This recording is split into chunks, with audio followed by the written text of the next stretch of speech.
All right, good evening, everybody. I think we are now live. I can see attendees just starting to filter in.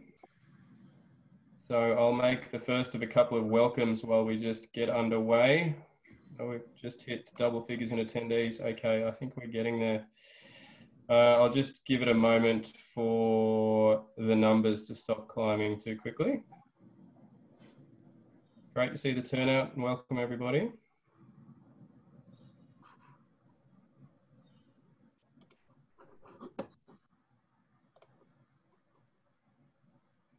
Okay, I think we've leveled out a bit in numbers, so we might kick things off.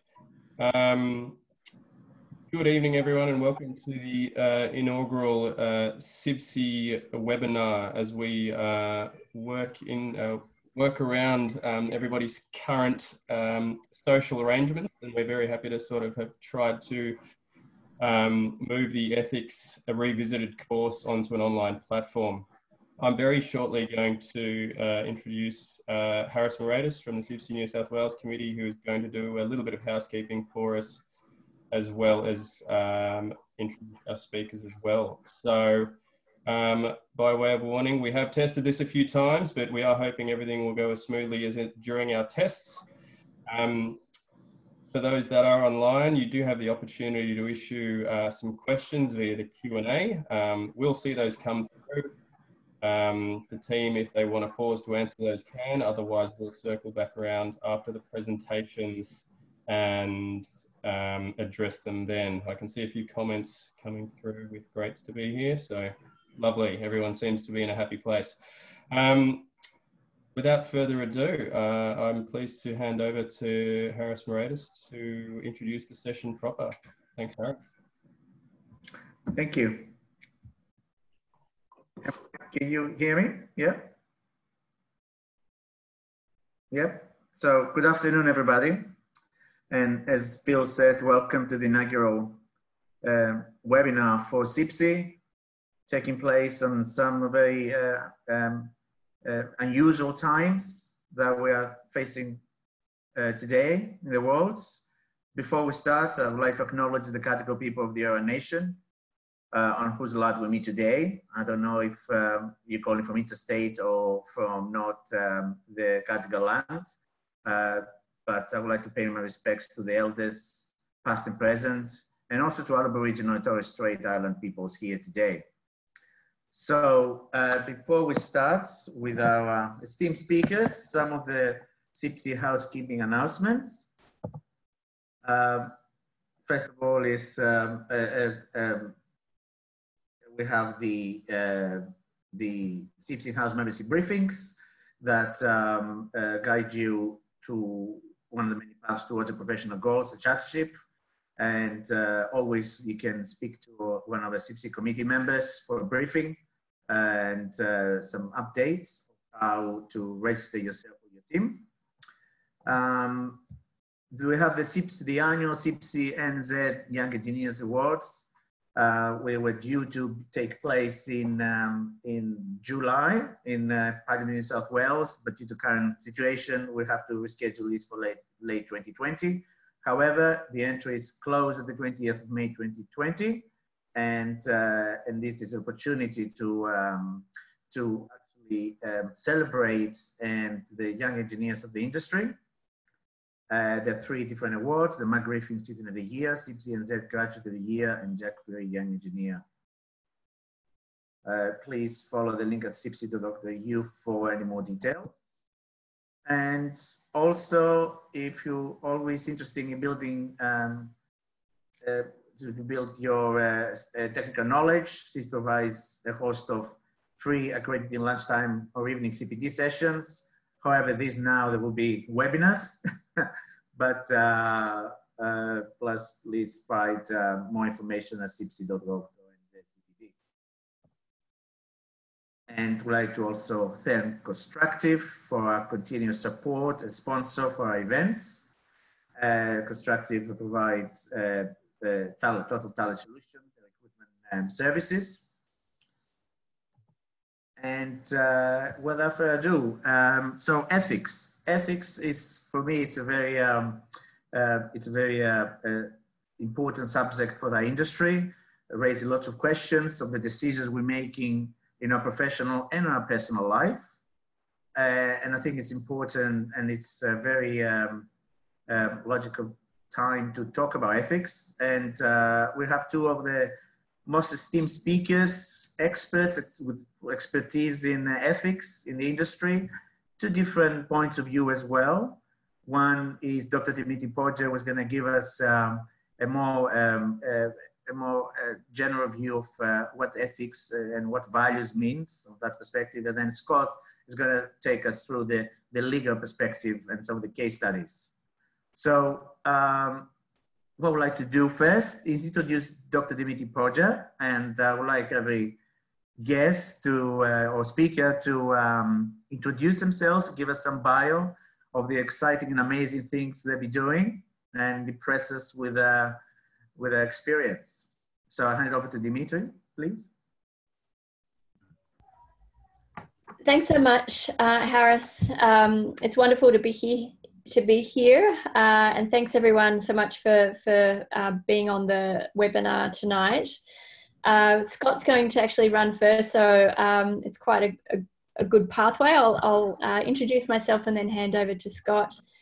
So my background is varied, but for the last 4 years I've been working in ethical leadership, ethical decision making, sort of co-designing and delivering programs in Australia and overseas, and also more recently delivering a program with AGSM for professionals in the short course area around ethics and ethical leadership and how to build more authentic work cultures and ethically resilient cultures.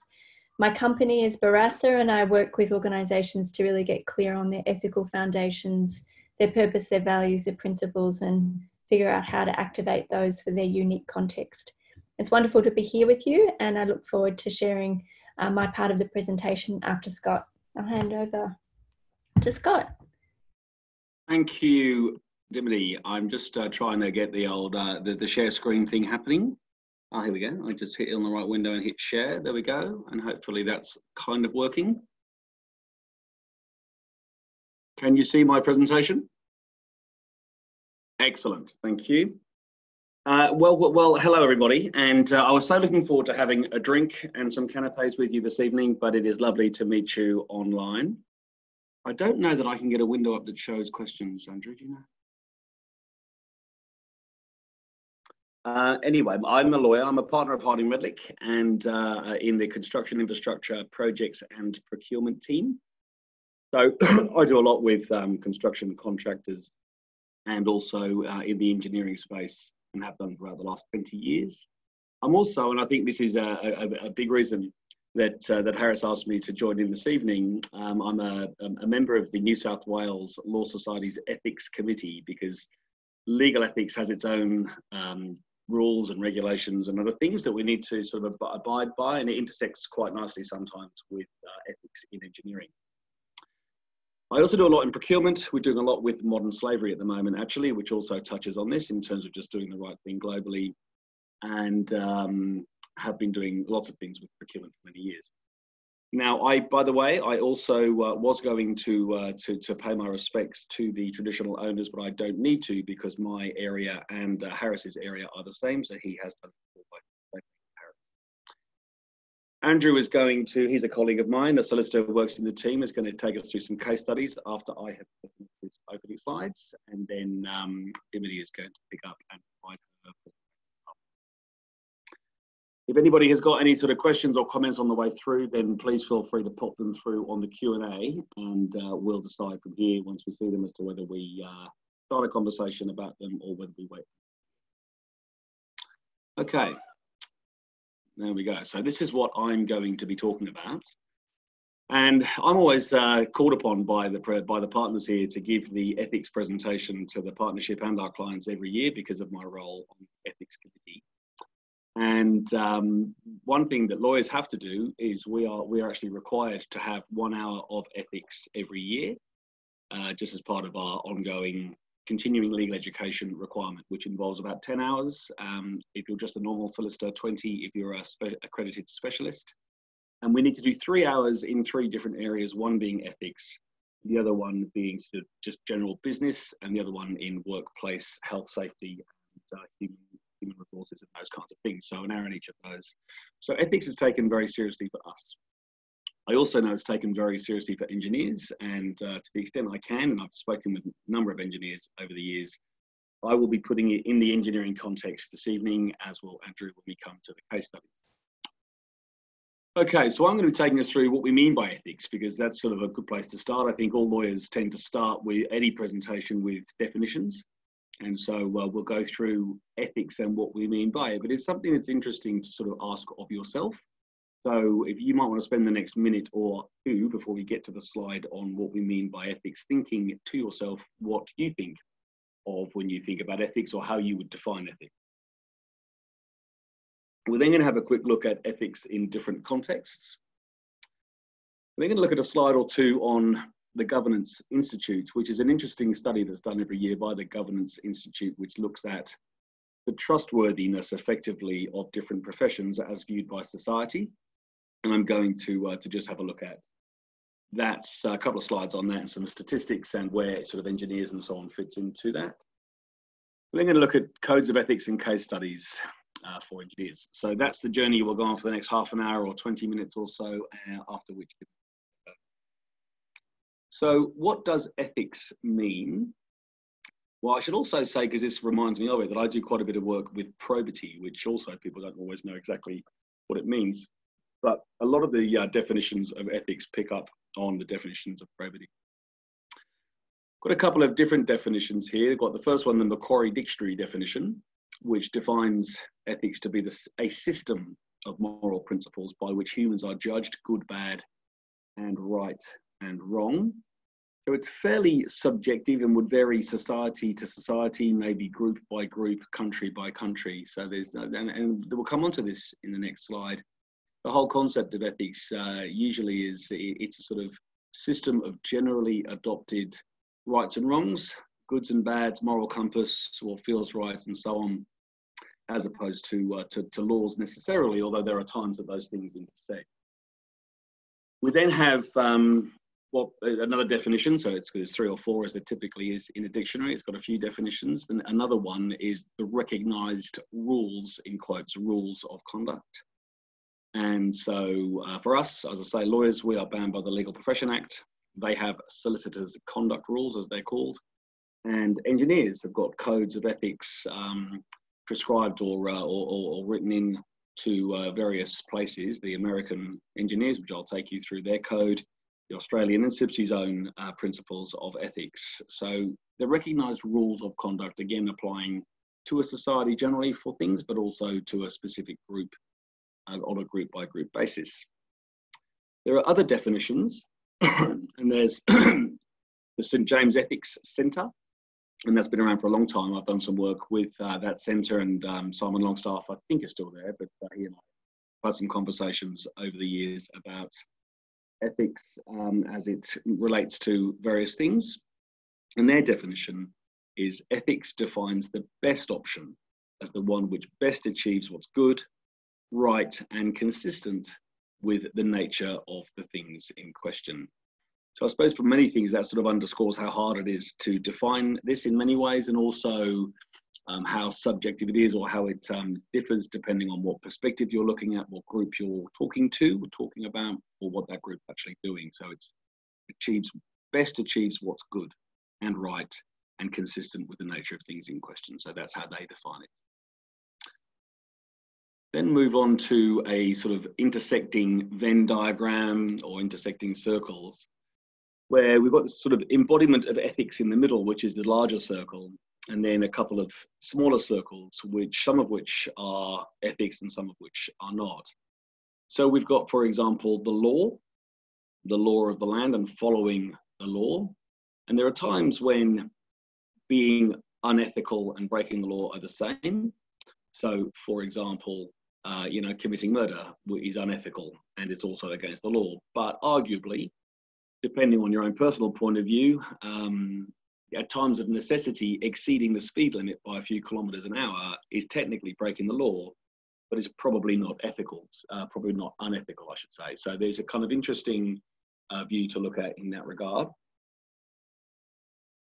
We then have religious societies, standards, codes, and an intersection with ethics. So certain codes are unethical, or certain things are unethical, certain things are not. So for example, extramarital affairs and those kinds of things, they're not illegal, but society views them as unethical or the wrong thing to do. So again, another example of, you know, what does ethics really mean? And when we talk about ethics, what do we mean by it? We then, I used to know the Legal Services Commissioner, Steve Mark, very well. And he would always describe it as two things. He'd say, you know, you don't want these to sort of telegraph front page test is one thing, where you sort of say, there are things that you don't want to end up. And so if you're worried about something, or you're worried if somebody found out about something and then spoke to a journalist and it might be reportable, then it might be then something that is highly unethical. And he'd also boil it down sometimes to say, you know, would your mum approve? So it'd be the mum's approval test as to whether something is ethical or not.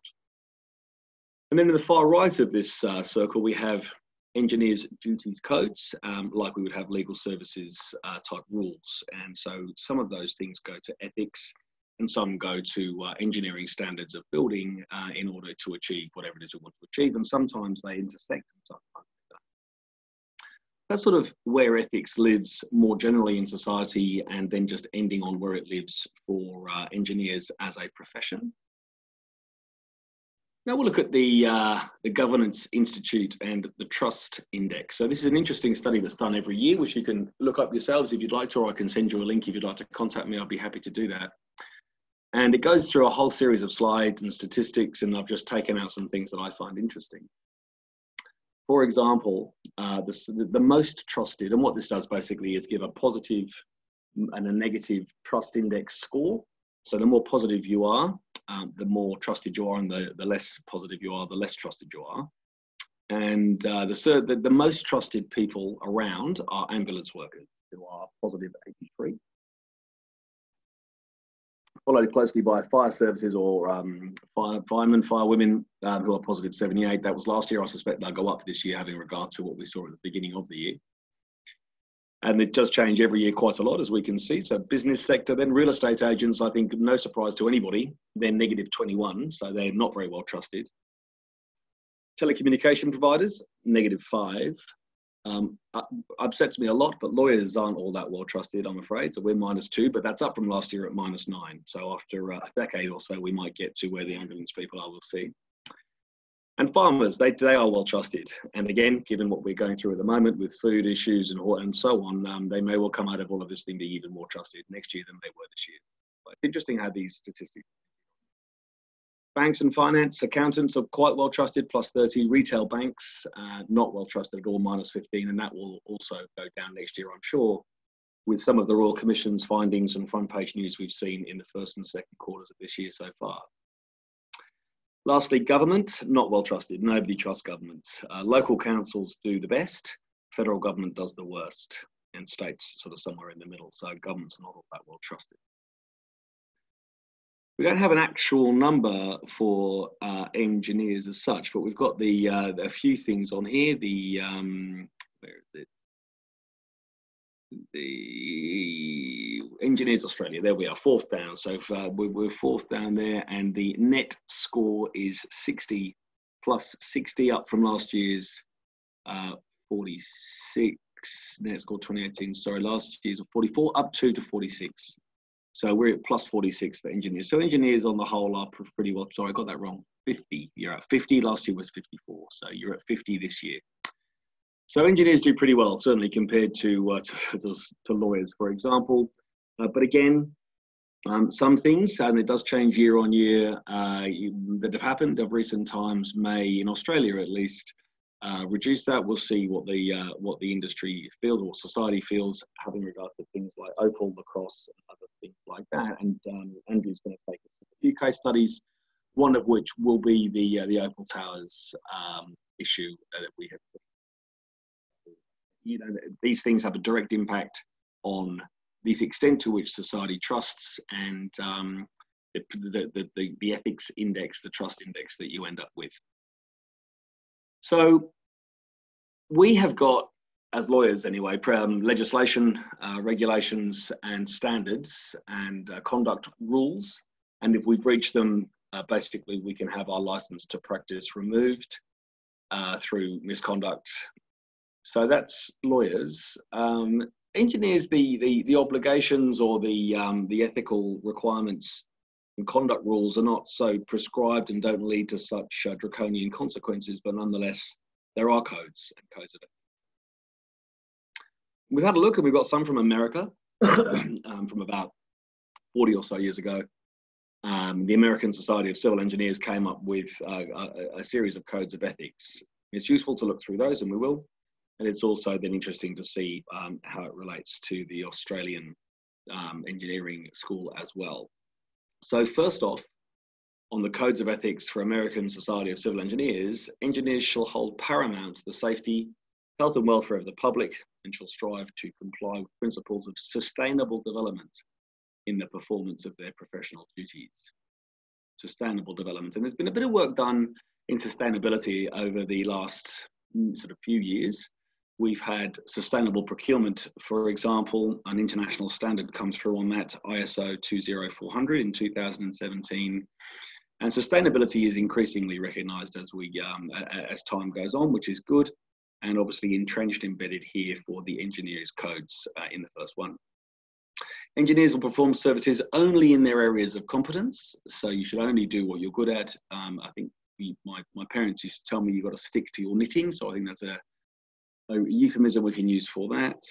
And then engineers shall issue public statements only in an objective and truthful manner is another code of ethics. So if you're going to make a press release or a public statement about something, presumably a building that you've been involved in or a design that you've done or an engineering task that you've had, then that it should be done in objective, truthful manner. Engineers shall act in professional matters for each employer or client as faithful agents or trustees and shall avoid conflicts of interest. So that's fairly well stated there. We as lawyers have got very firm and well understood and well managed rules around conflicts of interest and what are known as ethical barriers, what used to be called Chinese walls, but are no longer called that. They're now called ethical barriers.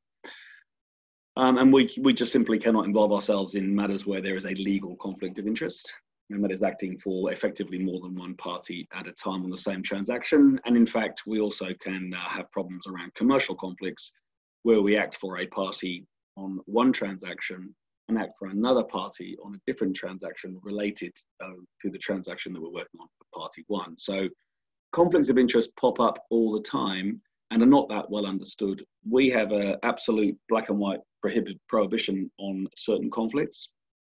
I've seen project managers and I've seen other organizations take a very flexible view of conflicts of interest and either pay it little regard or not really understand how to deal with it or that it's a problem, which is quite concerning. So it's again good to see that it is written into here in the codes of ethics for the American Society of Civil Engineers.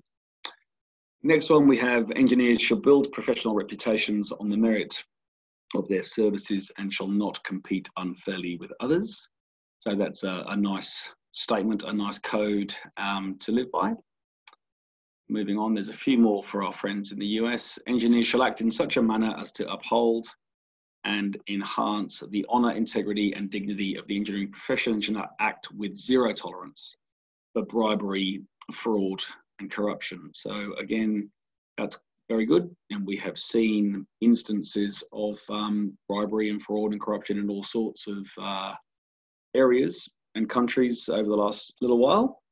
And there are laws being passed all the time to stamp that out and to deal with that, primarily in the UK, the US. And again, coming here in Australia, we've got some fairly good laws around government officials being influenced, but private sector, certainly nowhere near where the US and the UK are.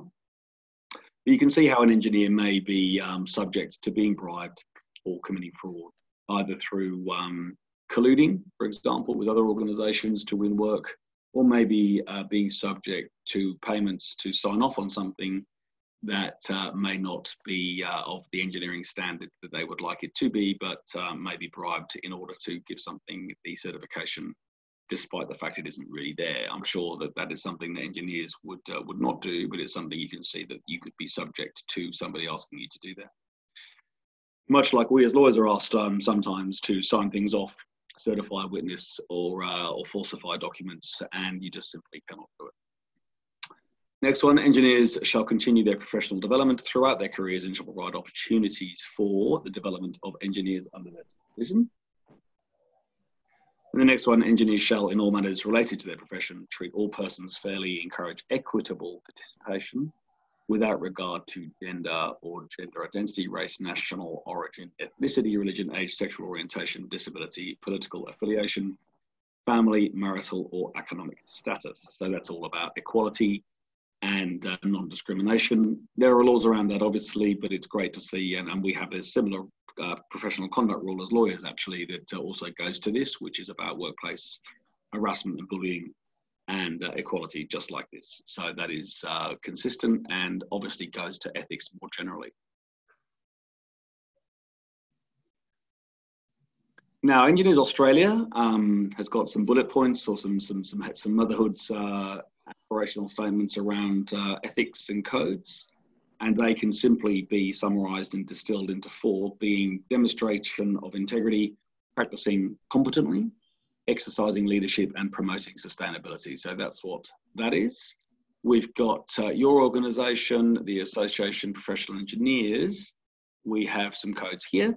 At all times, furthering the standard of the engineering profession through conducting themselves professionally and by displaying integrity, diligence, decency.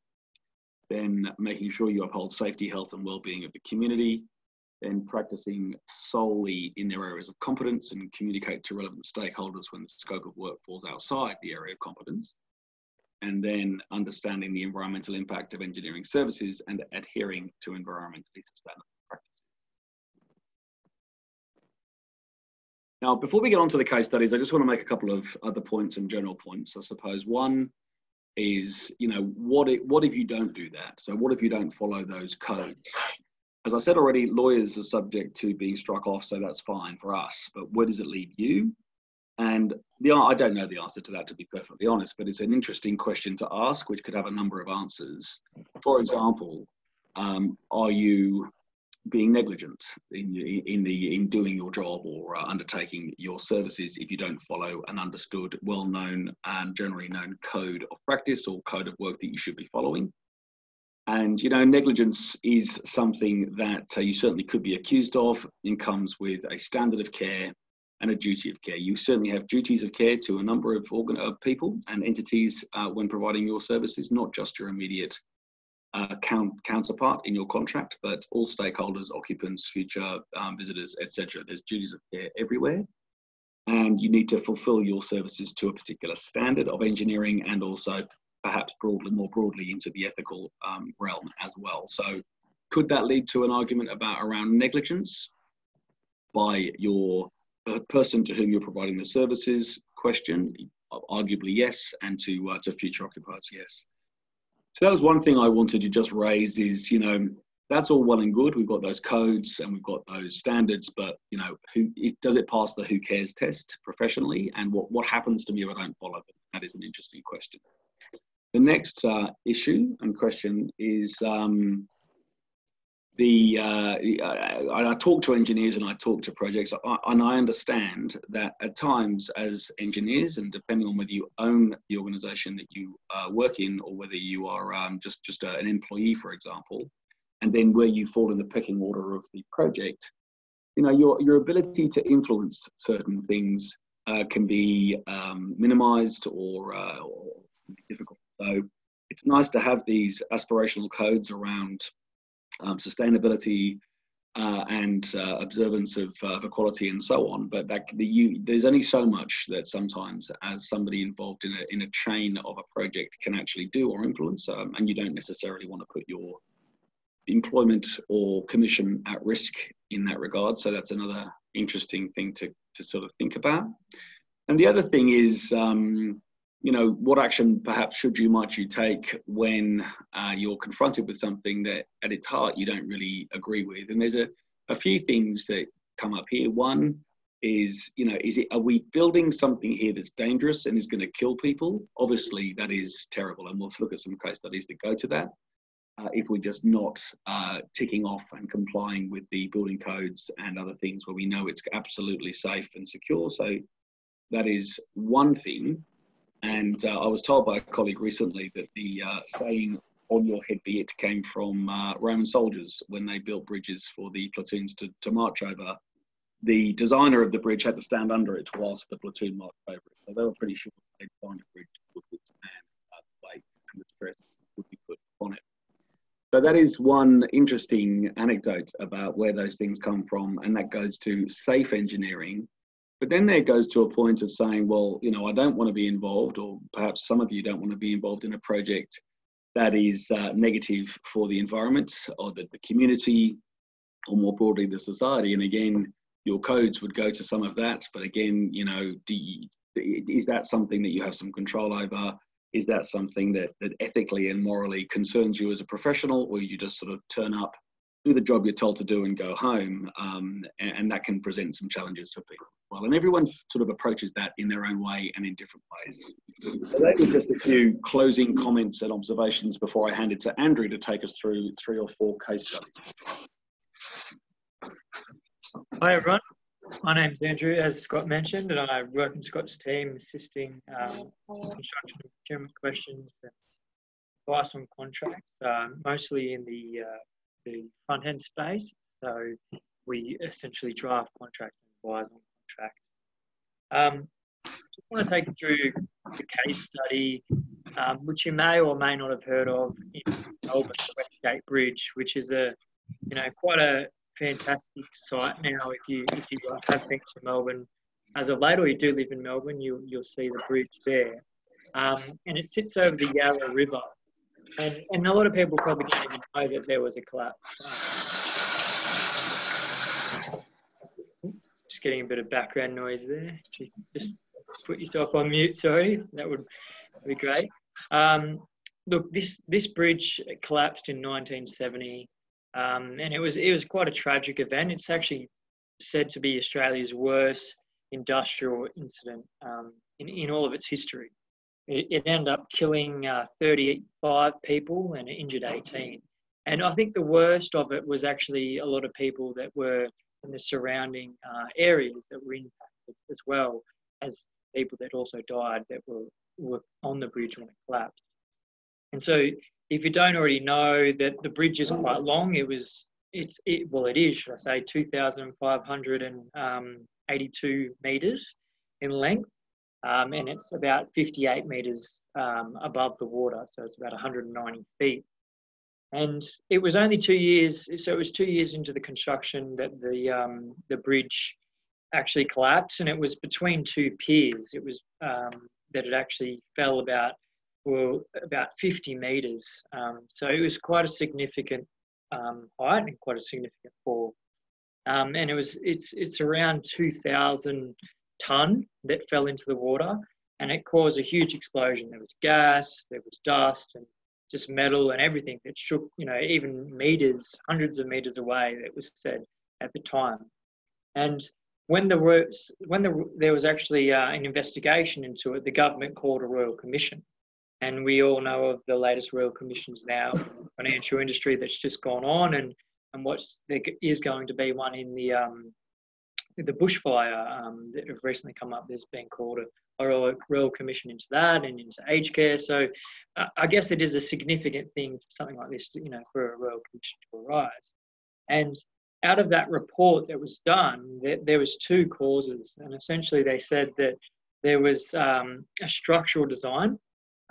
Who would have guessed? There was a structural design fault by who was known as the designers Freeman, Fox and Partners. And there was also a second point that they noted, which was an unusual construction method by World Services and Construction. And so on the day of the collapse, I guess, you're thinking, oh, well, you might already know, but for those who don't, the actual engineering aspect of it was that there was a difference in the camber of about 11.4 centimetres. So it's about 4.5 inches between 2 of the girders. at the west end of the span, which needed to be joined. And it was proposed that the higher one needed to be weighted down with 10 concrete blocks, each weighing about 8 tonnes, and they were actually located on the site. Now, the weight of these blocks caused the span to actually buckle, which was a sign of structural failure. And subsequently, there was some instructions given that the joining of the half girders was partially complete, and they were told to remove the buckle. So there was bolts removed in those buckles, and that subsequently caused the bridge span to collapse. And so really, from an ethical point of view, we sort of look at this, and we look at this, terrible incident and all the people that did lose their lives, and we sort of say to ourselves, well, what was the real cost of this? Was it that there was corners that were cut because they were trying to save on getting through this quite quickly, or was it a question of time and cost? We sort of have to say, well, actually, maybe it was more than that. Maybe it was a question of due care and skill that was sort of outweighed by the risk that was going to, succumb of this and to personal injury and death, I guess. Or was it a question of, conflicting engineering opinion? And it, obviously the Royal Commission's come out and said it was multiple things, but I guess from an ethical point of view, there's always those considerations that need to be thought of in any project. And I really think it does come down to sometimes the conflicting opinion that might come out of a project and who's really got the lead. But that sort of leads into my next case study, which was the American Space Shuttle Challenger disaster. And this was over in the US. It was in 1986, an absolute tragedy. The background essentially was that only after 73 seconds into the flight time, the shuttle broke apart and killed all of the people on board, including a teacher who wasn't even a part of the crew. Essentially, she wasn't going into space for the first time as a teacher to observe. That was just unfortunate. But she was a part of the crew and took those risks. But the real failure came down to an O-ring that was used in the joint. It was actually not designed to handle the unusual cold conditions. And off the morning of the incident, there was a lot of concern expressed actually in the week before and in the night before that the conditions were too cold. And I'll come to those details. But the seal actually caused a breach in the SRB joint, and it allowed pressurized burning gas from within the solid rocket motor to reach outside and impinge on the adjacent SRB aft field joint attachment hardware and the external fuel tank. This actually led to a separation of the right-hand SRB's aft joint and the structural failure of the external tank. And so the aerodynamics forces led to a breakup of the orbiter, and subsequently the space shuttle exploded. And so there was basically some key contributions that the investigation looked at. And they said that there were delays to the project, and there was also a lot of pressure because of those delays to get this thing launched. Essentially, there was also some issues, as I mentioned earlier, about the temperature, and they were identified as late of the day before the launch. And so the actual engineering response, which is very interesting, was that there was an engineer by the name of Tyakold, who basically said that he shared his concerns. Himself and others did not share their concerns about the low temperatures effects on the boosters. But another engineer, Bob Ebling, in October 1985, he actually wrote a memo and he titled it "Help," so that others would read it. And he said that he had quite a large concern about the low temperatures on the O-rings. And there was the Tyakold's team actually agreed that the launch risked disaster. But he actually immediately called NASA recommending a postponement, that they shouldn't launch because the temperatures were too low. And he said that that shouldn't be done until the afternoon. But because of the pressures from the NASA team, and there's actually pressure from a government, essentially they went ahead with the launch.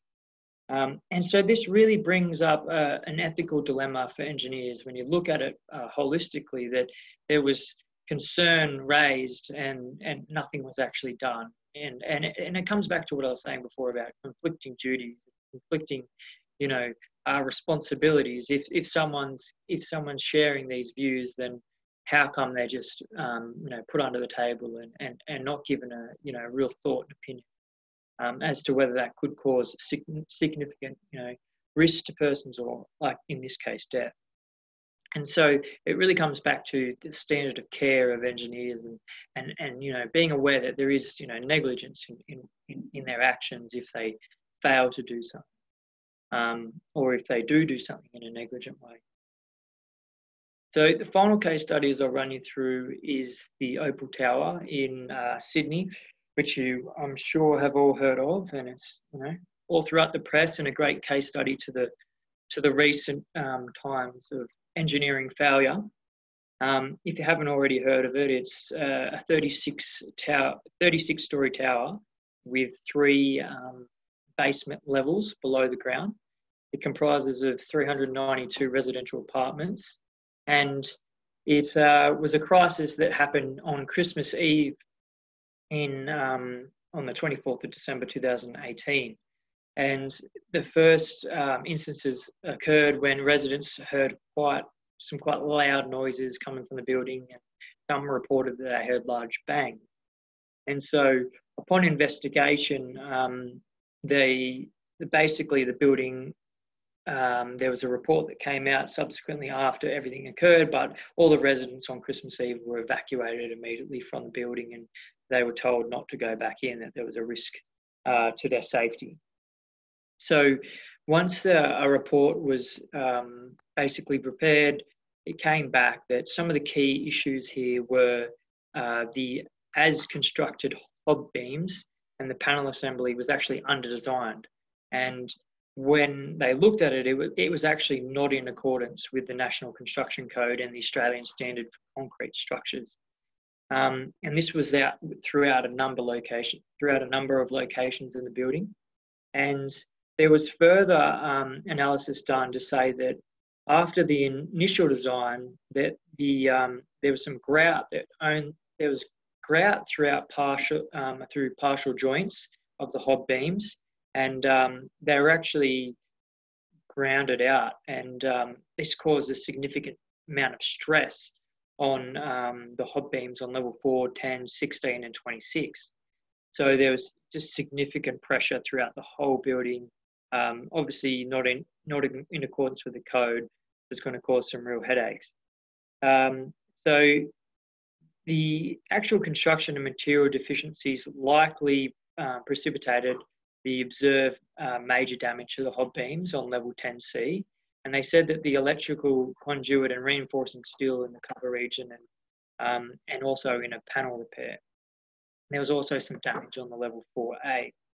So all in all, it really comes back to, again, a question when you look at the ethical component of this, is it's sort of more or less an integrity of one's work. How can an engineering design basically, or, even for a matter of fact, an architectural design in one respect, it doesn't matter what field of construction it is, how can one not take the due care and skill to consider how they're doing their job and double checking the facts and making sure they're actually acting in accordance with the law, particularly on a building of such size and magnitude.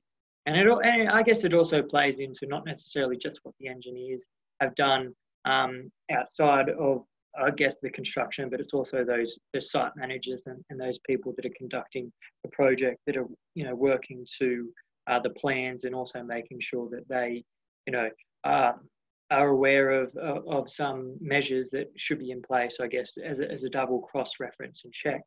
And it could be that there is a need for another engineer an independent engineer to go over plans specifically on buildings of this size and magnitude. So I guess it also comes down to a question again of time, of cutting corners to meet a time deadline or a cost deadline. If there's liquidated damages, if practical completion was not to be obtained and not to be reached, should I say. And given that this project was finished so close to Christmas, there's obviously a really concern of whether there was massive pressures to reach and get this project finished on time. So I'm just going to hand over now. That's the end of the case studies. Well done. Good on you. Okay, guys. So I think that's the end of our presentation. And I don't think we've had any particular burning questions at the moment. And maybe people are just thinking and dwelling on some things and maybe want to participate in that towards the end. So I'm going to stop sharing my screen now, put myself on mute. And Dimity, sorry for going slightly over time, but hopefully that won't impact on you at all. Thank you, Scott. And Dimitri, I know you reviewed yourself before, but I'll hand it over to you. Okay, so I can see there's a couple of people in the chat, and one talked about the Boeing computer system issue and the VW emission data fraud. Yeah, so those are recent incidents. Thanks so much, Scott. I'm going to share. Okay. So it's great to be here with you. I wanted to pick up a little bit from where you left off, Scott. But first I wanted to acknowledge the Darawal people, actually the Wadi Wadi people of the Darawal Nation. I'm in Wollongong. So hi everyone from Wollongong. I'd really like to acknowledge the Indigenous people of this country and emerging leaders and our ancestors. So thanks very much for having me with you. My focus really for this part of the talk is to think about how you can get your ethical foundations right. I work with leaders and organisations to help create ethically resilient cultures, and it's a kind of a proactive approach. Yes, there are these extreme cases as well, that those case studies are pretty challenging. And Scott, you really pointed out an important point, where in the chain can you influence, and how do you go about influencing when you see something that's not going in the right direction? So I wanted to talk a little bit about that, as well as to share a little bit about how to get your ethical foundations right. And so the framing questions that I wanted to touch on, first of all, looking at culture and leadership. So what kind of culture do you need to enable so that you can have the difficult conversations and be open and constructive around choices that you do come across? So when the Ethics Centre defines ethics as the best option, how do you come to those best options, and what kind of cultural context and conditions do you have that all okay? What kind of cultural conditions have you set up, and can you set up so that you can have those tough conversations? The second question I wanted to look at is really, well, what's your collective guidance system? What is the core compass that's going to guide your whole project, the people involved, who you involve, and to make sure that you're set up for an ethically principled project as best as you can. And the third framing question was around alignment. So what can you do when you feel a project is misaligned, or your project is off track, or what are the things that you can do around creating greater alignment? So I have a video to play, but I think I won't play it just in case it damages. I've got some bandwidth issues here, so I don't think I will play it. This is a property value, one of the values from a property company called Talk to, and the value is called Talk to Me Goose. And it's so important to create an open organisation and team culture, so people feel that they can talk to one another and have those honest conversations. Some of you would have seen Top Gun, but I won't play it for now, just in case it doesn't work. It seems to be playing. And how do I get out of here? Okay, so what I wanted to talk to you a little bit about was psychological safety, which Amy Edmondson writes a lot about, and particularly vital when you're in periods of uncertainty and interdependence. When we're experiencing uncertainty and difficult choices, you really need to have an environment where new ideas, challenges, critical thought can take place, and not an environment which might suppress or silence or ridicule or intimidate. And I think the Challenger case is really interesting, where the environment was such where there was a real positional power at play, and where you can lead a culture in your projects where it is very open, and checking yourself and your behaviour and your style of communication is really important. Yeah, so that people really do need to feel a sense of psychological safety so that they can contribute ideas, share information, report mistakes, check in early, not late. And it's really essential for learning growth and innovation. Timothy Clark, Dr. Timothy Clark wrote a book around 4 stages of psychological safety. And he talks about these 4 stages, which I think are interesting for your reflection.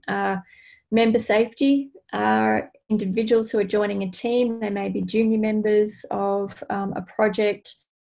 Are they accepted? Are they part of a shared identity? Is there learner safety? Can people ask questions, make mistakes, experiment? Contributor safety, are people able to contribute? Do they feel like a fully fledged member of the team from day one? It's really interesting when you're new to something, you come at something with fresh eyes, and it's a great opportunity to challenge the status quo if you're open to those sorts of conversations, and therefore the challenge of safety. So without risk, so being able to speak up without any kind of risk to yourself, reputation, and so on.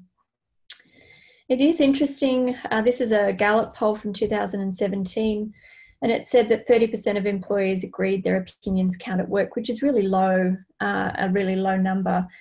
I'm curious with your projects what you think, how people feel, whether their opinions are valued, whether the perspectives are valued. And there's some statistics there about if you increase that number to 60%, you'd have a reduction in turnover, safety and just incidents, and also increased productivity. So there is a real link between people feeling valued, people being able to express ideas, and then better ideas coming forward.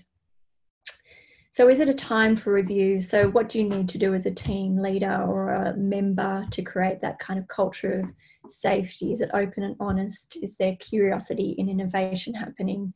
Do you have high trust? Is it collaborative? Is there genuine respect?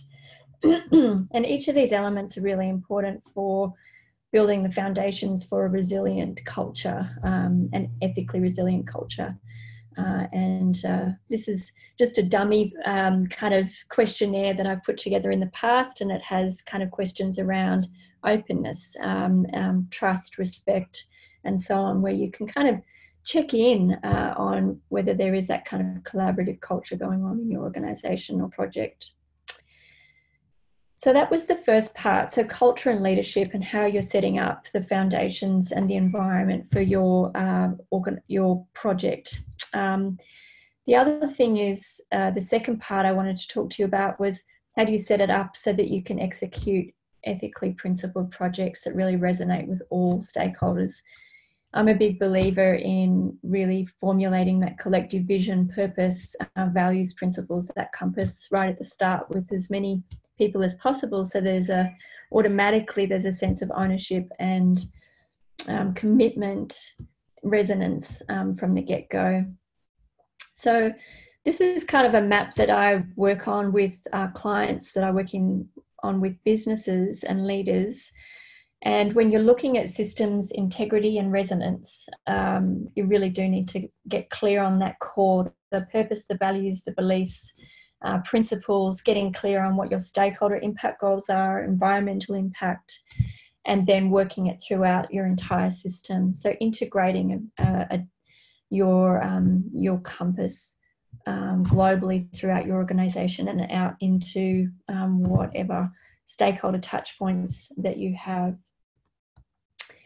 And there is a really, a lot of value have been found from having a very strong ethical compass. And so there's this alignment of vision and action. You'd be familiar with all of these, but they're really fundamental to having a really resilient organisation and culture and decision-making approach, because there's this shared and agreed vocabulary. There's a common way of being and doing. It creates a culture that's fit for the purpose. There's consistency and guidance for decisions, clarity of direction and expectations. Having a clear identity and core compass connects people and builds that sense of cohesion and trust with one another. There's something to reflect on, evaluate, and to think whether we need to evolve as a culture within our organisation or our project, and so on. I wanted to go through some of the key elements, and I like this quote from EY about purpose, having a really strong purpose, and they talk about it being a change enabler and a guiding force. And it helps turn managing change into unleashing change. So having a really core guiding purpose that is what William Damon talks about as being something that is meaningful to the self and consequential for the world beyond the self. So one of you mentioned VW, and their purpose shifted when they moved from having the people's car to a purpose that was about being the world's largest car manufacturer. So the ethical core of that purpose was gone, and there wasn't this kind of North Star that was meaningful for themselves, but also beyond themselves, that kept them focused on ethical decision making and making ethical decisions. There were some other issues around their sales culture internally, so that was also at play, but their purpose was lost, their high purpose was lost. And what the research finds is where there's a really strong resonance between leader purpose and organisational purpose, one reinforces the other, and it really does contribute to broader benefits around ownership and commitment from people working within those organisations, greater engagement and productivity. I wanted to talk about Ray Anderson from Interface, and back in 1994 he really brought Interface into a real, what I'm calling like an ethical coherence. There was a resonance in terms of the purpose of the organisation and what it did. And in 1994, Ray Anderson read Paul Hawken's book, which is called The Ecology of Commons. And some of you may be familiar with Paul Hawken's work and Project Drawdown, looking at carbon, reversing climate change. And so he read that book and he realised that carpet manufacturing in his company was destroying the planet. So he had a mission zero carbon by 2020. And they've basically done that. And now the organisation, the company, has a mission of being climate positive. So I really like how there was this strong shift in purpose of the organisation, and then a redesign and a real shift in the whole organisation to have a purpose that was to be, by its deeds, to be restorative. That's kind of its higher purpose. And then ways of doing that, they're how. Some of you may recognise this golden circles from Simon Sinek's work. And what are they doing? They're producing beautifully designed carpets that are modular, and the business model is kind of around maintenance. So they've made this kind of approach work. Some of you may also be familiar that purpose-driven companies outperform the S&P by 14 times. There's some really strong connections also with meaning, fulfillment and productivity. So where employees feel a sense of connection and higher purpose and their own values, they see those in their organisations that they work with and for, they find more meaning. It improves performance, and Bain and Company have found that there's a greater level of productivity. It's just kind of better for everybody. So what is the purpose of your business project endeavour? How do you ensure everyone connects with that purpose in a deep and meaningful way? And how can individuals bring their personal calling and whole selves to the work so that you're maximising people being engaged and focused and owning and performing beautifully. So I run processes where you imagine and envision together what that is, including a range of stakeholders. And your vision and your purpose kind of go hand in hand. What is your collective vision for your project? Some of you may be familiar and fans of Grand Designs.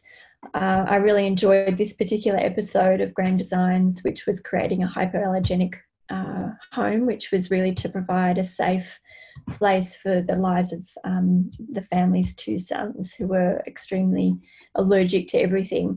So they had this strong vision of a beautiful home that improved the health of their sons.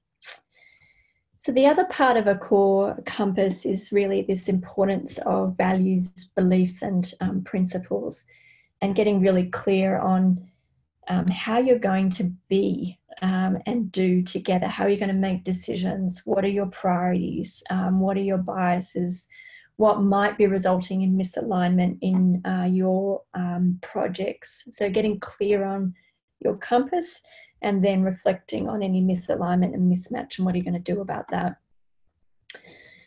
Many of you would be familiar with the Living Building Challenge. And I really like this kind of vision element of it. What if every single act of design and construction made the world a better place? It's kind of a visionary statement around buildings. And I'm just going to check in on the chat.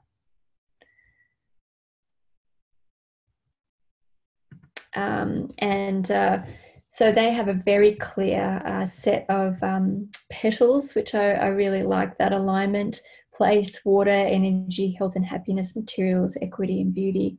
So it's really a strong set of design principles and a strong set of values that sit with it.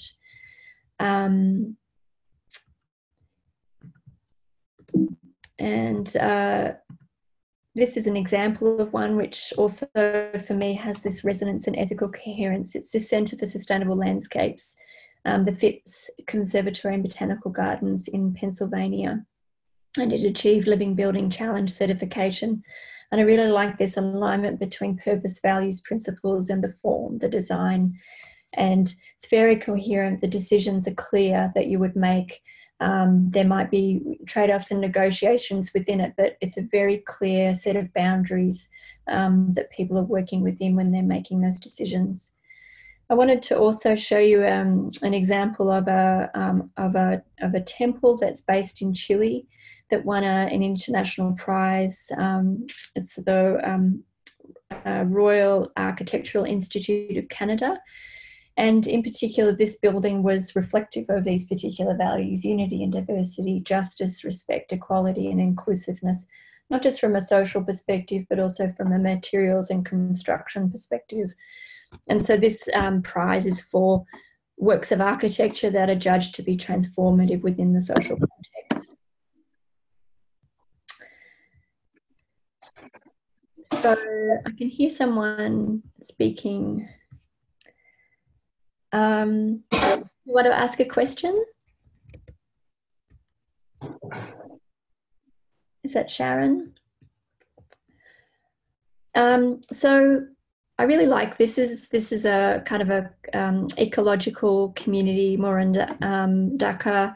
You know, they talk about how values enhance the character of a place, and it can really unite populations when they've got a really core compass at the start of a project. I like this. So Culture AMP is an organisation that works with organisations to help them understand their culture more effectively. And, oops, So they talk about values as something that you lean on, and they resonate with kindred spirits, and they are things that you kind of lean on when it's hard. They're not just the light and fluffy, we're happy, we have fun, but they really help when they're trying to move forward in a way that won't conflict with your conscience. So getting super clear. And Scott also mentioned the importance of principles and conscience and integrity principles, a key one being, how would you feel if what you were doing is reported in the media? I won't belabor the point, but if you have a process of ethical decision-making within your projects, including a step around conscience and integrity as part of the decision-making process, is really useful. It can also be used in influence when you're having conversations with people who want to go a particular way that is really not on track ethically. So two other points in the compass, stakeholder impact goals, what is the positive social impact you're trying to create? Who's part of your circle of concern? How can you involve them in the work that you're doing? How can you measure your impact? Environmental impact, how is what you're doing creating a positive environmental impact? Is what you're doing trying to be restorative or regenerative in some way as well? The Sustainable Development Goals are also a framework that you might use as a way of inviting inspiration in the projects that you do. How can you, through social procurement or supply chain, improve? Also, how can your project improve or respond to some of the findings in Project Drawdown that Paul Hawkins has been involved with? So I did want to talk to you briefly about how impact drives employee and customer engagement.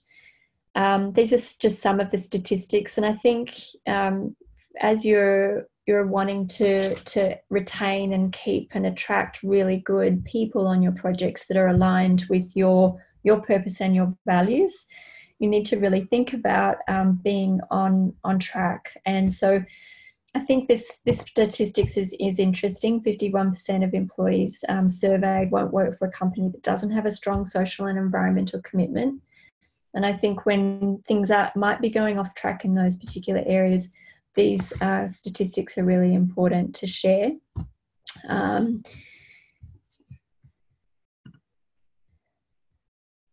And this point about leadership, your leadership and everyday leaders within any position within a team, how aligned are you and are you role modelling the behaviours needed to deliver and support the purpose and context?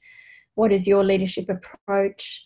What are the attributes, mindsets, qualities of character that are important to develop and practice so that you can lead ethically resilient cultures and deliver principled projects? How open, kind, trusting, creative, celebratory are you? Do you value the people in your team? How can you bring more of that into the culture in which you work? And the culture obviously is something that can also stem from that.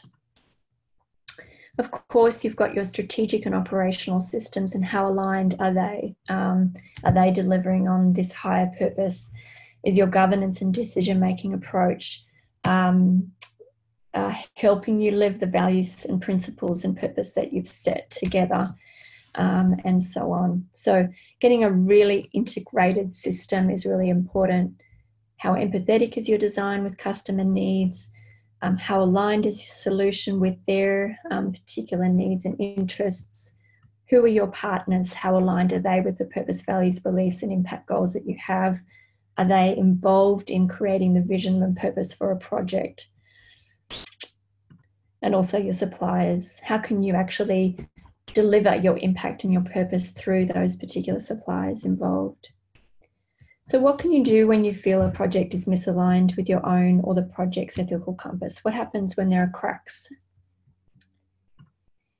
So focus on that first step, all in, define your compass, get really clear and integrate it through all that you do. Engage in ethical decision making. We know that emotional decisions are really how we make judgments. We make quick, habitual, automatic judgments that often are influenced by our intuition or our emotions.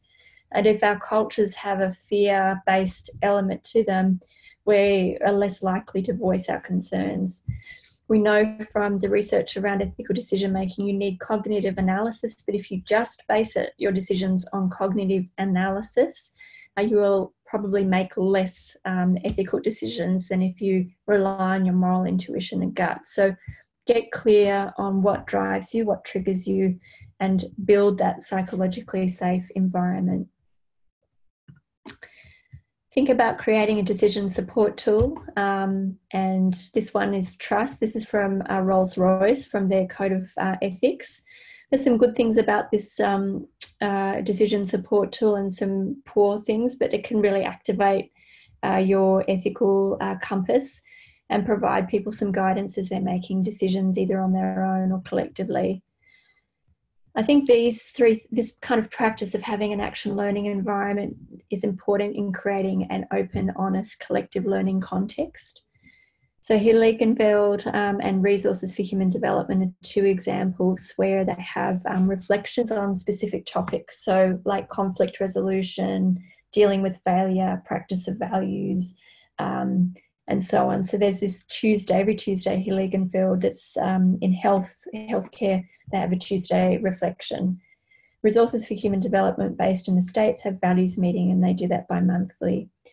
And both of these organisations, the people within them talk about it being like a learning and development on steroids, and a really important part of them staying on track. The other thing is to invest in developing empathy and building relational trust. So if you're off track, or to prevent going off track, invest in time in getting to know one another so that you can build that resilience in relationships in times of crisis, and you're willing to kind of trust one another and listen carefully, and perhaps not push your opinion as the lead engineer, and try and listen for what other opinions and perspectives there are out there. So I guess key messages just to close. Think about the values-driven, purposeful leadership you can provide in really creating and maintaining an ethical culture. Collectively define and integrate your purpose, values, principles, and impact goals. Engage in ethical decision-making together so that people across the board, throughout the organisation, throughout a project, wherever they are building that ethical reasoning capacity, and build in reflection and collective learning practices. So I'll just open it up to questions now. I've seen a few pop up, so perhaps Phil or Harris, you might support. Yes. Thank you very much. Thank you both of you for the presentation. I was very inspired. But we have about 10 minutes, I think. We'd like to close at 7. So quickly, if we jump into some of the questions. First of all, I would like to go to questions from Keith. I believe, Scott, you've seen the question. Dimitri, I'll give you some time. That question is actually on the chat. Okay. It's in the chat or in the... It's on the chat. Okay. So I believe Scott already read it and asked for some clarification. So if you kind of to have a look, and then Dimitri, if you, while this is happening, if you can respond, that'd be great. So Scott, you're on mute. I'll leave it up to you.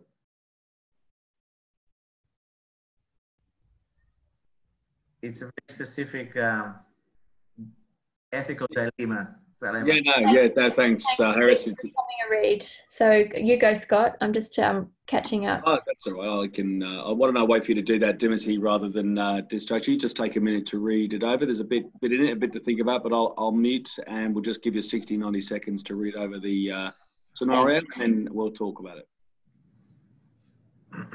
Would he like to get on?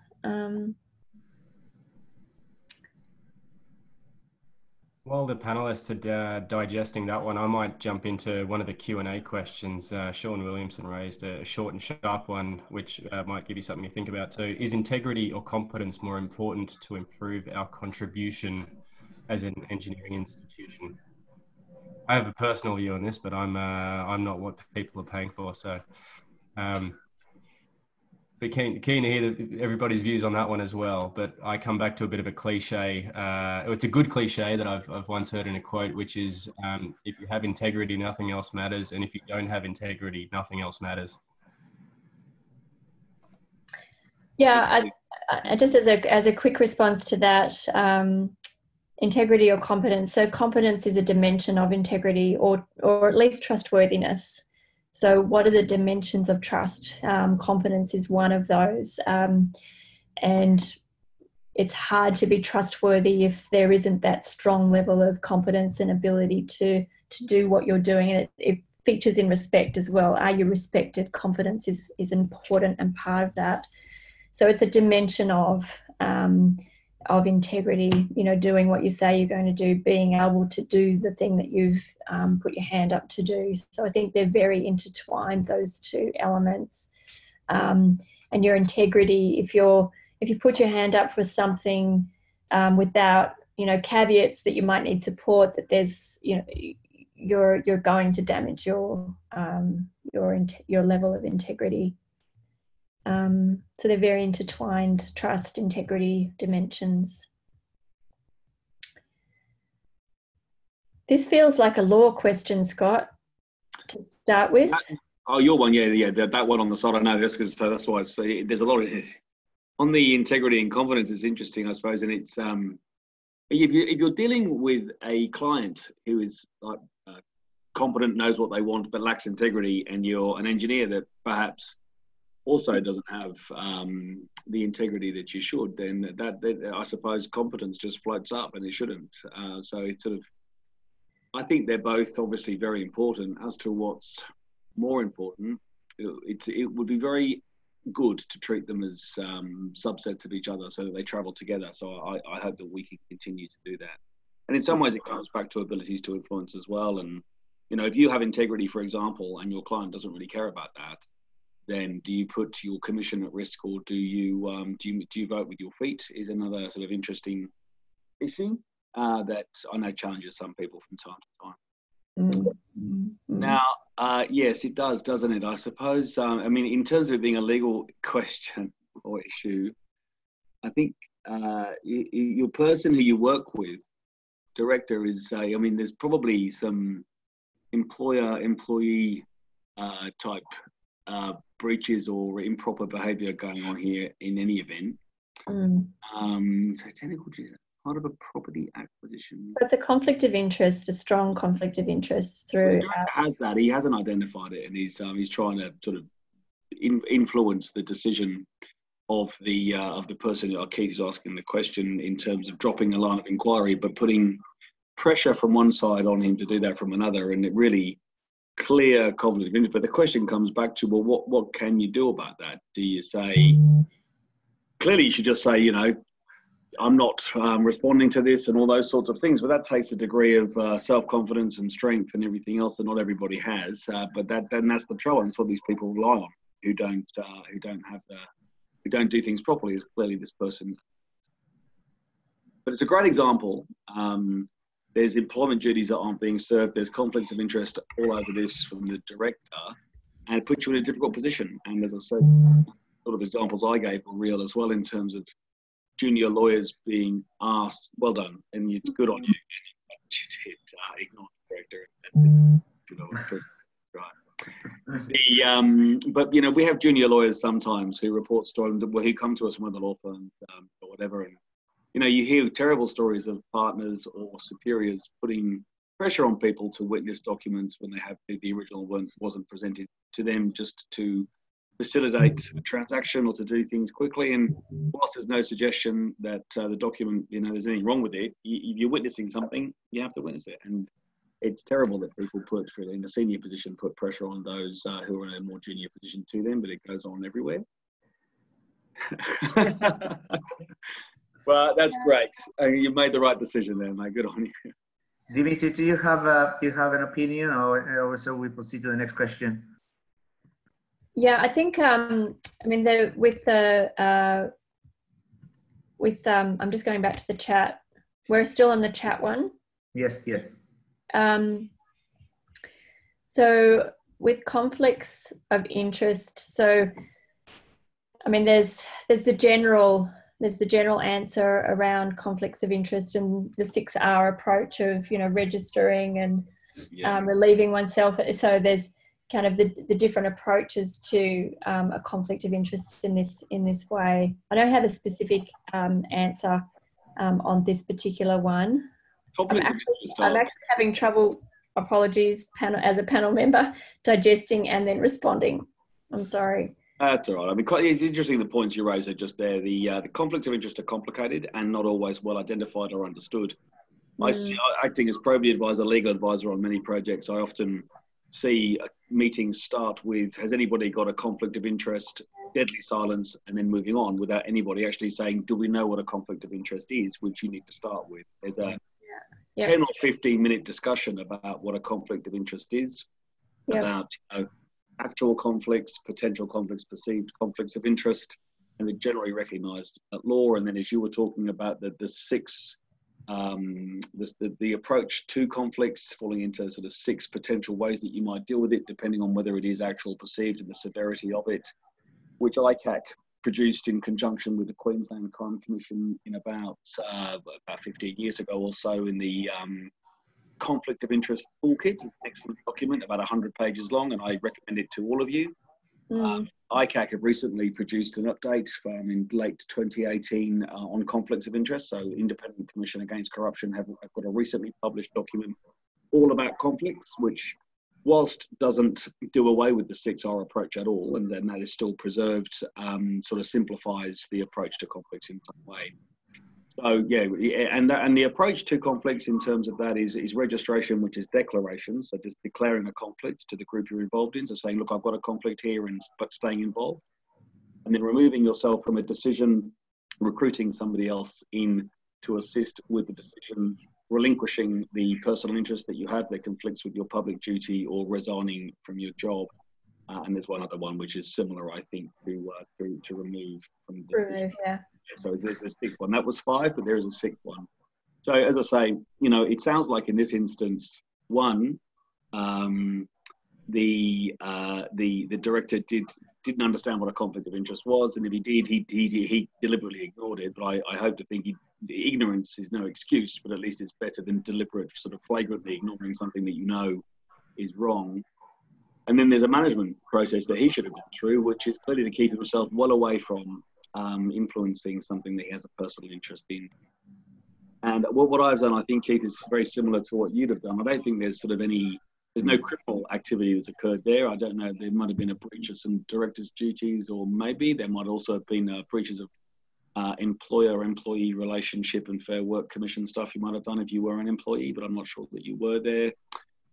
There's whistleblower policies around the place as well at the moment in many organisations, and recent legal changes to whistleblowing that many organisations have had to update their policies, and so that might have been an avenue to blow the whistle on this person for acting improperly.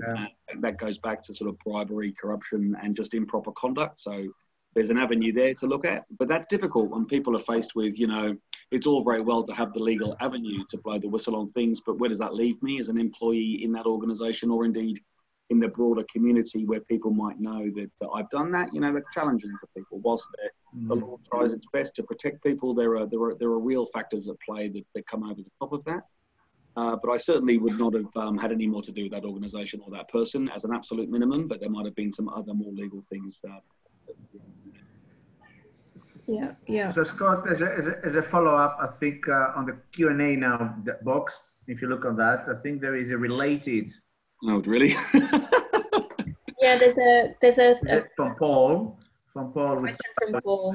If they observe something sort of unethical done by the line manager or colleague against public safety, what the advice would be? How can they approach it?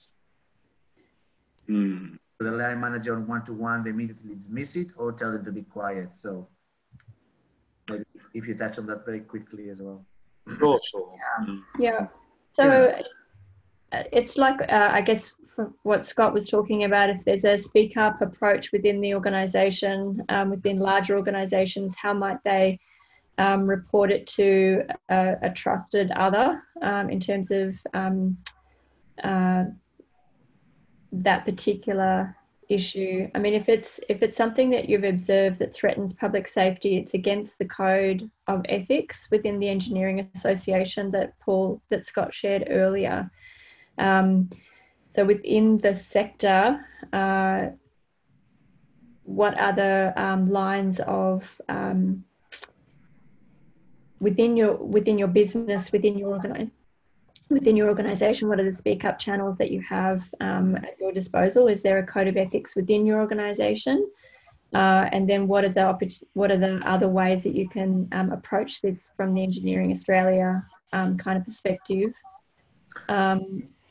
It's an interesting subject because there are some occasions where organizations have whistleblower policies in place. They have the code of ethics. Cheers. they have a code of ethics in place, but sometimes this kind of policies, you know, they're just there, and everything else goes, you know, business as usual, which is very interesting. And this is where sometimes these conflicts come along, because there is a misalignment of the governance of the organization and what the line manager's doing. It's difficult as a junior engineer or junior anything when you know you kind of want to not raise things that you know are wrong with your immediate supervisor, and you know you may lack confidence, or you may just be fearful of your job, etc. So that is difficult. There's the whistleblowing speak up stuff we spoke about. That's certainly a channel to look at. So I think, you know, if you have a good relationship with the person that concerned, then a conversation with them to begin with is worthwhile. If you can, then go through the whistleblower channel. And Andrew, who my colleague here, who spoke about the case studies, made a very good point when we were on mute. So thank you, Andrew, to say that, you know, no matter what, it's important to keep a file note of your own observations about this, so that if the employer, director, whoever it is, tries to throw you under the bus, you can pull out a bit of paper that says, no, I was right on top of this and it didn't sit well with me, and I tried to have a conversation or whatever, so that you can protect yourself. And that's important. And I know I'm conscious of the time that taking your time. So I would like to touch on the last question, which I have for Martin on the Q&A, which is, in your experience, does ethics come with a price? That's a great question. Great question. Some people say everything has a price, and you know, some people don't subscribe to that view.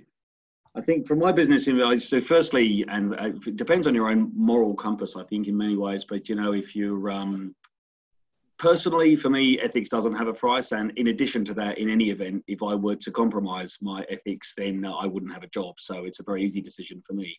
But I start first with, personally, I wouldn't compromise that in any event. But I think lawyers is a slightly different thing. I think that, you know, there are probably people out there, and if anybody's brave enough to say, yeah, that'd be me, then feel free to say that. But I think there are people out there who perhaps for them maybe ethics does have a price, and I'd be, like I said, I'd love to hear anybody that has that to say, and maybe Timothy, you might like to make some point. Sure. I think does ethics always have a price? I think it's very complex. So you can be really, really clear on what your ethical compass is. What's your core purpose? Who are you? Who do you stand for? You know, what kind of person do you want to be? How will you be proud of the decisions that you make in life, and ensure that you've followed through on who you desire to be? There's also context, and we are significantly influenced by our context. So emotions, our particular needs, our other types of values that we might call shadow values influence us when we're making decisions. So getting really clear on who you are and what you stand for, and reflecting on how aligned your decisions are with that compass, is a really important part to regulating and staying on track and not drifting off course. So it depends what you're really wanting to do up front. I would be more wealthy if I had poor ethics, says Keith. I think it is interesting, in the long term, organisations that are purpose and values driven do tend to perform really well. They perform well. Where organisations are kind of aligned with their values and they're implementing those, their engagement and productivity is high, their turnover is less.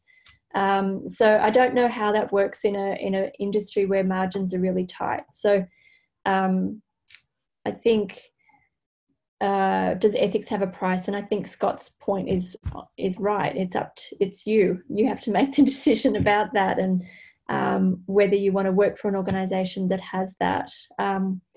I did have a wonderful conversation with the CEO of a German company called PFW Aerospace, and I think it's a really good example.